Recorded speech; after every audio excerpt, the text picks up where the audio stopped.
अरे अभी तो बहुत टाइम है, 11th जस्ट शुरू हुई है, अभी तो इतना स्ट्रेस क्यों लेना है? अभी तो आधी ज़्यादा 11th पड़ी है, पूरी 12th पड़ी है, देखा जाएगा 12th में जाके सीरियस हो जाएंगे। यही सोच रहे हो ना भाई 11वीं वालों? तुम्हारी तरह बहुत सारे बच्चे यही सोच रहे हैं। तो अगर ऐसा सोच रहे हो तो मेरी बात मानो, सोचना बंद कर दो। क्योंकि बाद में तुम ही लोग रोओगे, गिड़गिड़ाओगे कि सर नहीं हो रहा है, नहीं हो रहा है, नहीं हो रहा है। अरे कहाँ से होगा? 11th तुमने ढंग से पढ़ी नहीं है ना? भाई मैं सीधी सी बात बता दे रहा हूँ, 11th को इस तरीके से पढ़ो जिससे 12th में तुम पे मिनिमल लोड रहे। क्योंकि 12th में वैसे ही तुम्हारे पास बहुत सारी चीज़ें करने को। अरे तुम्हारा बोर्ड्स भी आएगा, तुम्हारे पास दोनों मेंस रहेंगे, एडवांस रहेंगे, और बहुत सारे प्रेशर रहेंगे तुम्हारे पास, है ना? तो 11th को तो कम से कम 11th में ढंग से कर लो। अभी तक अगर सीरियस नहीं हुए हो तो भाई सीरियस हो जाओ, 4-5 महीने निकल के कोई बात नहीं। बट 11th में कभी भी टाइम वेस्ट नहीं करना है, क्योंकि जब तुम 12th में पहुंचोगे और तुम्हारा 11th का पोर्शन जो है अगर वीक रहा तो तुम 12th का तो पोर्शन स्ट्रॉन्ग कर लोगे, लेकिन तुम्हें 11th का पोर्शन स्ट्रॉन्ग करने का टाइम नहीं मिलेगा। उस टाइम जो है रोने से भी कोई सोल्यूशन नहीं निकलेगा।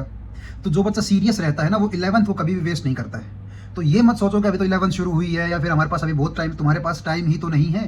जो 2 साल है हमारे पास जेई की प्रिपरेशन के, वो बस ऐसा समझ लो कि लिमिटेड टाइम है मेरे पास, उससे कम टाइम तो मेरे को चाहिए ही नहीं।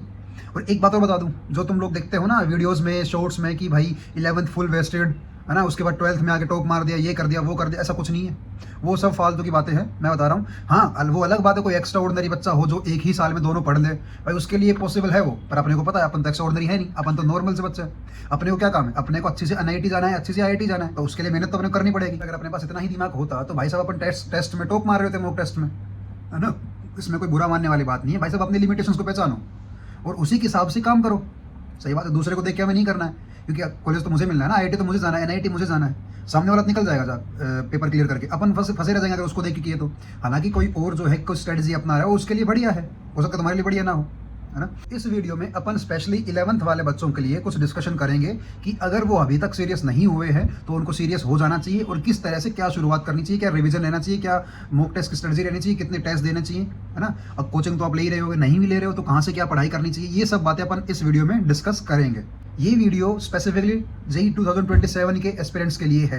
तो अगर आप 26 में देना चाहते हो या फिर आप 26 में दे रहे हो तो आप इस वीडियो को छोड़ सकते हैं। Hello everyone, my name is Tarun Yadav, I am your mathematics mentor, currently mentoring students for IIT JEE. तो मेरे पास बहुत सारे मेरे 11th के बच्चे आते हैं, कहते हैं सर कि आप इतना होमवर्क क्यों देते हो, आप इतना स्ट्रिक्ट क्यों रहते हो 11th में? अरे भाई, उनको भी मैं यही बात बोलता हूँ कि आपको लगता है कि भाई 11th जो है वो स्ट्रेस फ्री होनी चाहिए, बट वो गलत है। अगर आप 11th का पोर्शन 11th में ही कवर कर लेते हैं ना, और PYQs एक बार पूरे सोल्व कर लेते हैं, आपकी कंसेप्ट सारे क्लियर हैं, तो 12th में आपका आधा लोड हो जाता है। ये मैं फैक्चुअल बात बता रहा हूँ आपको।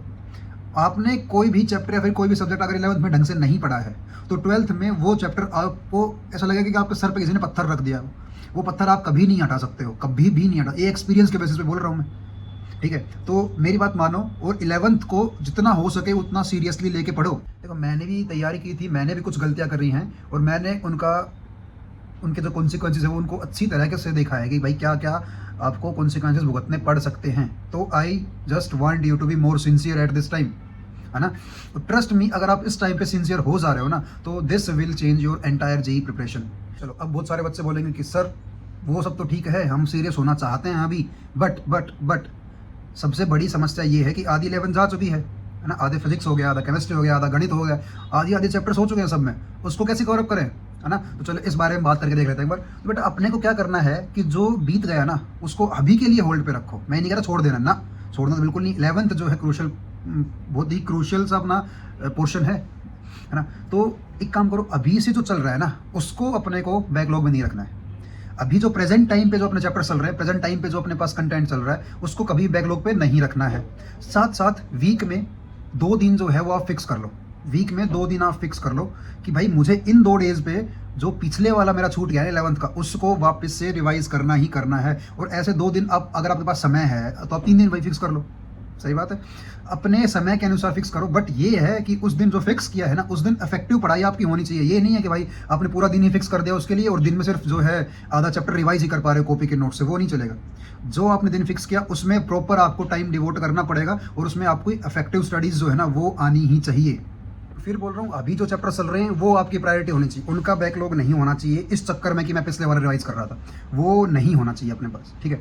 अब तुम क्या करोगे, तुमने हफ्ते में 2 दिन फिक्स किए, 3 दिन फिक्स किया अपने हिसाब से। मान लो अपने पास महीने में जो है वो 10 दिन हो गए ऑन एन एवरेज, तो महीने में 10 दिन हो गए, तो इस तरह से अपना 2 महीने में जितना बैकलॉग है ना वो सारा कवर हो जाएगा। अगर तुम इफेक्टिवली पढ़ोगे, सीरियस होकर पढ़ोगे 11th के सब टॉपिक्स को, क्योंकि 11th में जो शुरू के टॉपिक्स है ना भाई, वो बहुत चिंदी चिंदी टॉपिक्स हैं, कुछ ज़्यादा ही आसान है। तो उनमें समय तुम्हें लगेगा नहीं, एक दिन में तुम जो है 2 चैप्टर भी निपटा लोगे। साथ में उनके जो अपने पास सोल्व एग्जाम्पल्स हैं, जो कॉपी में इलस्ट्रेशन करवाए आपके टीचर, वो तो करने ही करने पड़ेंगे। कुछ एक्स्ट्रा क्वेश्चन भी उनकी प्रैक्टिस कर लेना, बिना क्वेश्चन प्रैक्टिस के अपने पास कोई भी प्रिपरेशन पूरी नहीं होगी, ये चीज़ ध्यान रखना।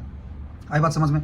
देखो अपन ना सीधी सीधी बात करेंगे, कोई फालतू का मैं ज्ञान नहीं बांटूंगा, मैं कोई साइकेट्रिस्ट नहीं हूँ, ठीक है, कि अपने आप को पहचानो, अपने आप को जो है तुम अपनी डिजायर्स को पहचानो, अपने आप को ग्रो करने दो। अरे नहीं भाई, है ना। तो तुमने अगर इस जेई प्रिपरेशन में स्टेप रख दिया है तो बी कॉन्फिडेंट अबाउट इट कि हाँ मैंने रख दिया और मैं करूँगा। अगर नहीं होगा तो नहीं होगा भाई, ठीक है, हर बच्चा थोड़ी कर पाता है, और ज़िंदगी का थोड़ी खत्म हो रही है वहाँ पे। तो और कल को कोई चिंदी आगे तुम्हें ये बोले कि भाई नहीं जेई तो आसान है, तुम कर लोगे, नहीं कर पाओगे भाई, मैं बता रहा हूँ मुश्किल है, बहुत मुश्किल है, ठीक है, बिल्कुल भी आसान नहीं है। तो लोगों की बातों पे ध्यान मत दो, है ना, फैक्ट्स को देखो। अगर इतना ही आसान होता है ना तो सिर्फ 1% बच्चों का सिलेक्शन नहीं होता उसमें, है ना। अगर इतना ही आसान होता है ना एडवांस में, तो भाई 300 में से 150 नंबर लाने पे भी अच्छी आईआईटी नहीं मिल पाती बच्चों को। तो ये मान के चलो मुश्किल है, उसके लिए तुम्हें पढ़ना पड़ेगा। अगर तुम नहीं पढ़ रहे हो तो आप खुद ही बाहर हो जाओ इस रेस से, नहीं कर पाओगे। तुम्हारे जैसे बहुत सारे लाख बच्चे भरे पड़े हैं। तो अगर तुम 11th में सीरियस नहीं हो सकते हो, मतलब तुम अपनी जेई की प्रिपरेशन में सीरियस ही नहीं हो। और अगर सीरियस नहीं हो तो झोला झंडी उठाओ, बैग उठाओ और घर चले जाओ, बोर्ड्स की तैयारी करो भाई, और आराम से मजे करो, रील्स देखो, ठीक है। बट अगर तुम में सही में इतना कॉन्फिडेंस है खुद पे तुम्हें कि नहीं मुझे आईआईटी करना ही है, मुझे अच्छी एनआईटी चाहिए, मुझे अच्छी आईआईटी चाहिए, इसका वेट कर रहे हो भाई? रिग्रेट क्यों करना चाहते हो बाद में, है ना। मैं पहले बोल चुका हूँ, अगर 11th ढंग से नहीं पढ़ोगे तो 12वीं में जाकर रिग्रेट करोगे।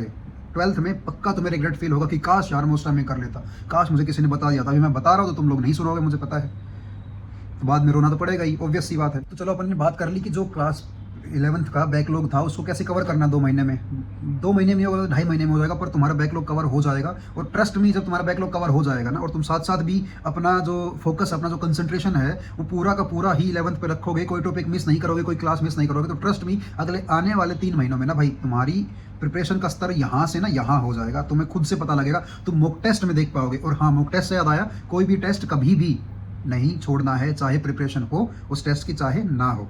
आई बात समझ में? बोला सर ये ऐसे क्या बात है, अगर मेरे पास तैयारी नहीं है तो मैं क्यों टेस्ट देने जाऊँगा? भाई टेस्ट जो है वो तैयारी या फिर क्वेश्चंस के अलावा बहुत सी चीज़ों को प्रैक्टिस करने के लिए होता है, कि बैठना कैसे है, माइंड सेट कैसे होना चाहिए अपना पेपर देते टाइम, है ना। 3 घंटे में बैठ भी पाता हूँ, नहीं बैठ पाता हूँ, उस तरह के मैं दिमाग में अपने क्वेश्चंस को सोल्व कर भी पाता हूँ, कहीं मेरा बैठे बैठे दिमाग खराब तो नहीं हो रहा है। उस चीज़ के अपने को बहुत सारी चीज़ों को प्रैक्टिस करनी पड़ती है, उसके लिए भी टेस्ट होता है, ठीक है। तो चलो, अब बैकलॉग कवर करने के बाद कुछ बच्चे बोलेंगे कि सर करना कैसे है, पढ़ना कैसे है, क्या पढ़ना है 11th में, स्पेसिफिक क्या पढ़ना चाहिए हमें। देखो ऐसा कुछ स्पेसिफिक नहीं है, अपने पास अपने टीचर्स के क्लास नोट्स होंगे, क्लास इलस्ट्रेशन होंगे, उसके बाद अपने मॉड्यूल्स होंगे कोचिंग के। अगर मॉड्यूल नहीं है तो आप सिंगेस की किताब उठा सकते हैं, है ना। कोचिंग के मॉड्यूल्स के बाद अपने पास क्वेश्चन बैंक होंगे, बस इन्हीं पे लगे रहो। अगर आपके पास एक्स्ट्रा टाइम है तो किताब उठाना है, अगर तुम्हारे पास एक्स्ट्रा टाइम नहीं है तो बुक को कभी भी मैं प्रीफर नहीं करता हूँ, ठीक है। अब देखो, मान लो तुम्हारे पास एक्स्ट्रा टाइम है, तुमने सोल्व किए, क्वेश्चन सोल्व किए, मॉड्यूल सोल्व कर लिया, पूरा क्वेश्चन बैंक सब सोल्व कर लिया है, तो कोई भी एक डिसेंट किताब उठाओ। जैसे मैं मैथ्स पढ़ाता हूँ तो मैथ्स में बता रहा हूँ मैं कि तुम सिंगेज उठा सकते हो। हालांकि सिंगेज पूरी सोल्व नहीं करनी है, ध्यान रखने में बोल रहा हूँ, पूरी सोल्व नहीं करनी है। मैं ये नहीं कह रहा हूँ सोल्व नहीं करनी है, क्योंकि तुम्हारे मॉड्यूल और सिंगेज का कुछ पार्ट जो है ना वो सेम लेवल पे सेट है। तो अगर तुम मॉड्यूल कर ले रहे हो तो मतलब सिंगेज का तुम जो है 75% पार्ट जो है कवर कर ले रहे हो मॉड्यूल से ही। तो सिंगेज में जो हायर थिंकिंग स्किल के जो क्वेश्चंस हैं ना भाई, हायर ऑर्डर थिंकिंग स्किल्स जो है या फिर जो एडवांस लेवल के क्वेश्चंस हैं, उनको प्रैक्टिस करो। दोबारा एक ही चीज़ पे टाइम वेस्ट करने का फायदा नहीं है कि बार बार तुम एक्सरसाइज 1 करे जा रहे हो, उसी फाउंडेशन बिल्डर करे जा रहे हो, समझ रहे हो, ठीक है। और अगर सिंगेज के अलावा जैसे ब्लैक बुक है, वो थोड़ी एडवांस को ध्यान में रख के बनाई हुई है। अगर तुम्हारे कंसेप्ट कुछ ज़बरदस्त तरीके से क्लियर है तो ब्लैक बुक तुम प्रैक्टिस कर सकते हो। बट अगर तुम्हारे बेसिक कंसेप्ट इतने अच्छे नहीं हैं, क्लियर नहीं है, तो सिंगेज पे ध्यान दो। Black book is not meant for you, ठीक है। तो इसमें कोई शर्माने वाली बात नहीं भाई, मैंने भी ब्लैक बुक बहुत टाइम बाद प्रैक्टिस करना शुरू की। तो अगर आपको कोई और भी गाइडेंस चाहिए तो मेरे पास आप इंस्टाग्राम पे या टेलीग्राम पे मैसेज भी कर सकते हैं।